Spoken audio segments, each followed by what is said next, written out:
Hello friends, मैं हूं शिप्रा और आप सभी का स्वागत है मेरे यूट्यूब चैनल शिपूस कॉर्नर में। दोस्तों, आज मैं आपके साथ शेयर करने वाली हूं हिंदी का एक चैप्टर जो कि हिंदी ग्रामर, हिंदी व्याकरण का होता है। बहुत ही महत्वपूर्ण चैप्टर है वो है मात्राएं। जी हाँ दोस्तों, मात्राएं। आज हम बात करेंगे अनुस्वार और अनुनासिक की। ये बहुत ही इम्पोर्टेंट चैप्टर है।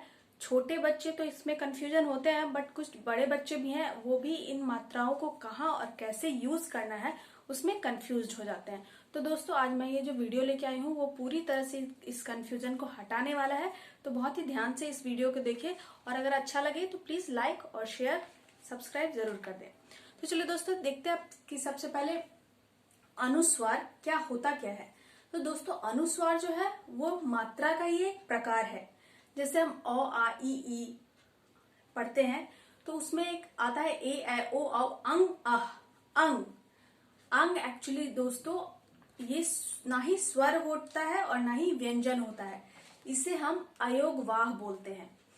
लेकिन यही अंग जो है वो जाकर अनुस्वार में चेंज हो जाता है, ताकि हम जो भी शब्द बनाए हिंदी के उसमें हम इसका उपयोग कर सकते हैं। लेकिन ये स्वर या व्यंजन किसी में भी इसका प्रयोग नहीं होता है। तो दोस्तों, आज चलिए इसी अंग के बारे में हम बात करते हैं। तो दोस्तों, अंग जो है वो क्या होता है। अंग एक अनुस्वार होता है। और अनुस्वार का क्या मतलब होता है। अनुस्वार का मतलब होता है स्वर के पीछे चलने वाला, यानी कि उसका अनुसरण करने वाला, वो अनुस्वार कहलाता है। अनुस्वार एक्चुअली एक बिंदु होता है। ये देख पा रहे हैं, ये जो सीरो रेखा के ऊपर होती है बिंदु, उसे ही हम अनुस्वार कहते हैं। दोस्तों, अनुस्वार जो है वो नाक के द्वारा उसका उच्चारण किया जाता है। और इसका उपयोग हम किस स्थान पे करते हैं वो भी मैं आपको बताने वाली हूँ। इसका उपयोग हम व्यंजन का जो पंचम वर्ग होता है। पंचम वर्ग क्या होता है दोस्तों। जैसे क ख ग, ये तो हम सभी जानते हैं कि ये व्यंजन वर्ण है। तो क ख ग घ अंग, अंग जो होता है वो पंचम वर्ग में आता है। उसी प्रकार च छ ज झ ज्ञ, ज्ञ पंचम वर्ग हो गया। ट ठ ड ढ ण बड़ी न, वो भी पंचम वर्ग में आया। त थ द ध न छोटी न, वो भी पंचम वर्ग में आया। और प फ ब भ म, वो भी पंचम वर्ग में आ गया। तो इन जो पांचों पंचम वर्ग जो है, अंग और ज्ञ का और बड़ी न का उपयोग तो हम कर नहीं सकते हैं। और बाकी बच्चे छोटी न और म, उनका उपयोग हम करते हैं। पर कहीं कहीं पे उसका उपयोग भी हमें बिंदु के रूप में करना पड़ता है। जी हाँ दोस्तों, तो इसी को हम अनुस्वार कहते हैं। और इसका जो हम उपयोग करते हैं दोस्तों, तो इस उपयोग को भी हम उस पंचम वर्ग के रूप में ही उसको ही कन्वर्ट करके कर सकते हैं। जैसे फ्रेंड्स अब देख पा रहे हैं कि गंगा, गंगा जो है वो ग अंग, बीच में आता है अंग, बट हम लोग लिखते हैं गंगा इस तरीके से, यानी कि शीरो रेखा के ऊपर अंगों को हम बिल्कुल भी डिसअपियर कर देते हैं और अंगों के बदले हम अनुस्वार लगाते हैं, जो कि गंगा, उसका उच्चारण करते हैं अंग, गंगा। अंग का उच्चारण हमने गंगा बना दिया। उसी प्रकार दोस्तों चंचल, चंचल जो वर्ड होता है, शब्द होता है ज्ञ, च के बाद जो वर्ड आता है वो ज्ञ होता है। लेकिन उस ज्ञ को हम लोग डाइवर्ट कर देते हैं, कन्वर्ट कर देते हैं अनुस्वार में। जैसा कि आप देख पा रहे हैं दोस्तों, चंचल हो गया। तो आप देख पा रहे हैं कि च वर्ग में आ रहा है ज्ञ और क वर्ग में आ रहा है अंग, उसका उपयोग ही हम अनुस्वार के रूप में कर रहे हैं। अब दोस्तों देख रहे हैं डंडा, बड़ी न आ रही है, इसका भी हम यहाँ पे कन्वर्ट करके हमने अनुस्वार कर दिया है। परंतु छोटी न, इसका भी हमने कन्वर्ट करके अनुस्वार में कर दिया है। तंबू, ये भी म है, प वर्ग का है, ये पंचम वर्ग, इसे भी हमने तंबू बना दिया है। ऊपर हमने इसे कन्वर्ट कर दिया है अनुस्वार। तो दोस्तों मेरा कहना यहाँ पे ये है कि जो भी पंचम वर्ग आते हैं उसका हम उपयोग जो है वो अनुस्वार के रूप में करते हैं। पंचम वर्ग, उसका उपयोग हम अनुस्वार के रूप में करते हैं। अनुस्वार को नाक के सहायता से इसका उच्चारण किया जाता है और इसका जो उच्चारण होता है दोस्तों वो काफी तीव्र होता है। तो ये इतना काफी है समझने के लिए दोस्तों। आई होप कि आपको अच्छे से समझ में आ गया होगा। तो दोस्तों अब हम आते हैं अनुनासिक के बाद में।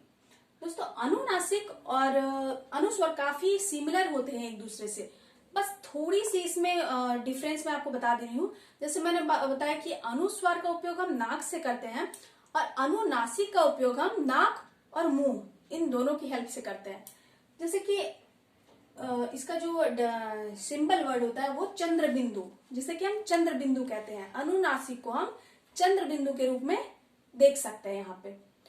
तो फ्रेंड्स, ये तो आपको समझ में आ गया होगा कि अनुस्वार का उपयोग हम नाक से करते हैं, अनुनासिक का उपयोग उच्चारण हम नाक और मुंह की हेल्प से करते हैं। तो अनुस्वार को हम काफी तेज बोलना पड़ता है हमें, और अनुनासिक जो है वो काफी धीमी होती है।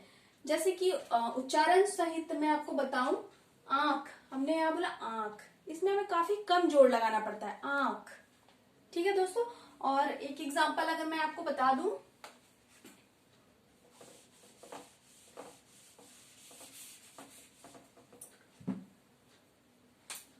जैसे हम यहाँ लिख सकते हैं दंत। दंत हमने यहाँ लिखा फ्रेंड्स, दंत मीन्स दांत, टीथ। इसका एक और पर्यायवाची ले लें हम तो दांत, इसमें हमने चंद्र बिंदु लगा दिया।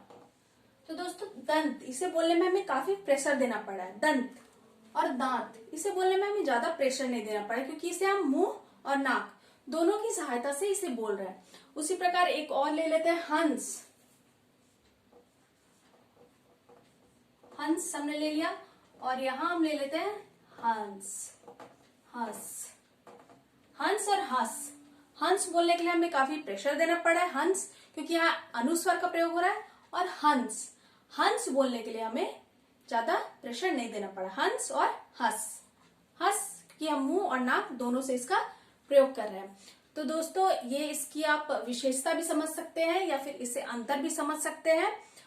तो यही बस इतना सा ही है ये दोस्तों। अब जहां भी हमें इस उच्चारण का प्रयोग करना होगा, तो मुझे लगता है कि हम कहीं पे भी अब कंफ्यूज नहीं होंगे, और आराम से अनुस्वार और अनुनासिक का प्रयोग आराम से वहां पर कर सकते हैं, बिल्कुल भी कंफ्यूज नहीं होंगे। अनुस्वार यानी कि बिंदु, और अनुनासिक यानी कि चंद्र बिंदु। मैंने आपको उच्चारण भी दिखा दिया है, एग्जाम्पल भी दिखा दिया है। तो ये आई होप कि आपको अच्छे से समझ में आ गया होगा। और भी हिंदी के अच्छे अच्छे चैप्टर्स अगर आपको समझने हो तो प्लीज मुझे कमेंट सेक्शन में लिखकर जरूर बता दीजिएगा। और ये जो टॉपिक था वो आपको कैसा लगा मुझे जरूर बताइएगा। अगर अच्छा लगा हो तो प्लीज एक लाइक जरूर कर दीजिएगा। तो thanks for watching my video. तब तक के लिए टेक केयर, बाय।